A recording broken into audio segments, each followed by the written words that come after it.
Hello, and welcome to Transit Rights. I'm Dylan Manning, your host. Today, we're discussing cars. Cars, the planes of the earth. Unless, of course, you believe that you could drive a plane down the highway, which I do.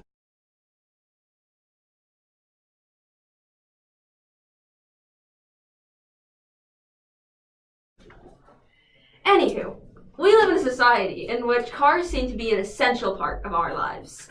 Surprise, surprise, they're really bad for the earth. Cars started being absolutely terrible for the earth. Now, they're just real bad. We have cars that are starting to be much better for the environment, but they're not perfect yet. Let's start at the beginning. People rode horses. We here in Louisville are very proud of our horses and have been for a long time. From the horse came the buggy, and from the buggy came the car.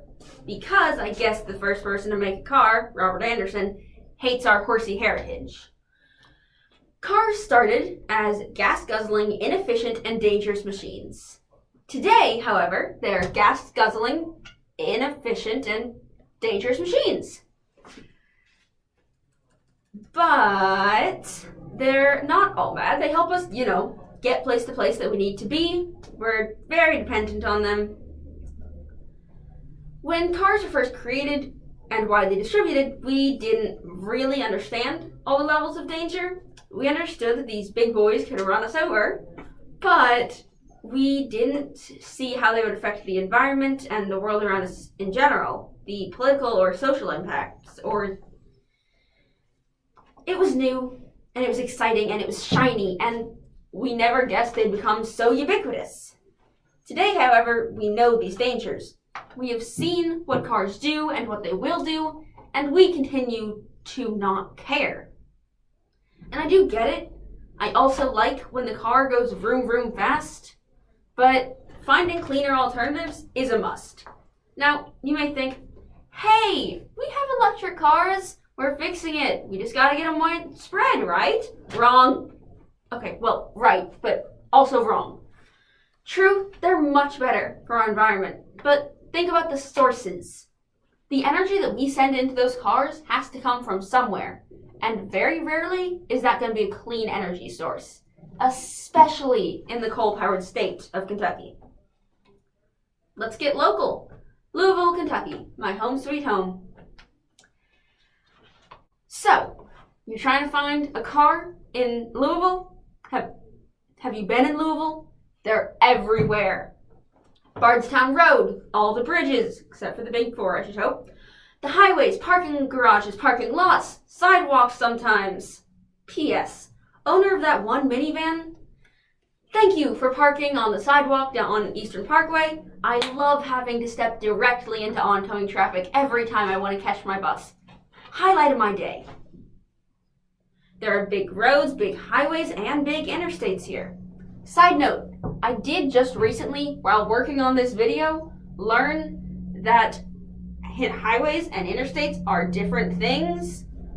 Highways are just big roads. They're not even high. I think I have to sue the English language. Louisville gets a lot of traffic. Basically, you can always hear a car. Part of the traffic is interstates, which is why it's an important thing for people to learn when learning to drive here. I should know. I shouldn't. I don't have a driver's license. Really, I don't know much about actually driving. Help. So I mentioned electric cars earlier. In case you hadn't realized, they run on electricity, not gas. Great! Fewer emissions, problem solved, right?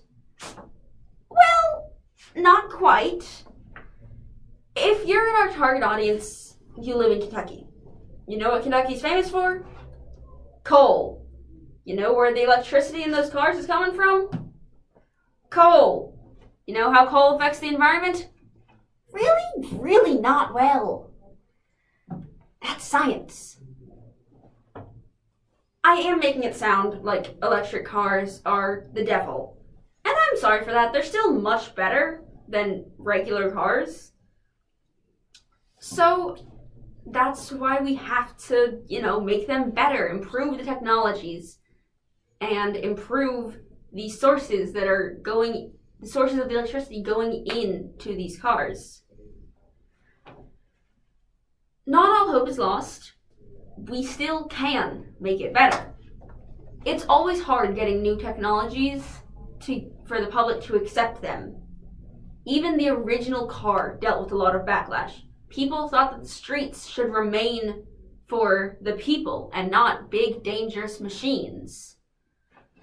We just have to hope and work towards having a similar progression as the original car, where people grew to not only accept them, but embrace them. Also, side note, please do not embrace moving vehicles. It's not good for your safety. Now, if I'm just so good at my job that I've convinced you to go out and buy an electric car right now, I'll help you out a little. You can buy your own charging station online. They can get pretty expensive, but it's not that hard to find a much cheaper version. You need to have a charging station at your home so that you can charge your car and let it, run like a car. And there are also charging stations all around Kentucky and all around the world. You can look them up online, and they're in Kentucky. Most of them are in Louisville or Lexington, as would be expected, but there's still plenty throughout the state. And when you look them up online, you can, plan your trips accordingly, so if you're going on a road trip, you don't even have to worry about running out. That's pretty much all I know about cars and Kentucky, and mostly everything. I'm a little stupid. It's fine. Thanks for listening. Remember, transit rights.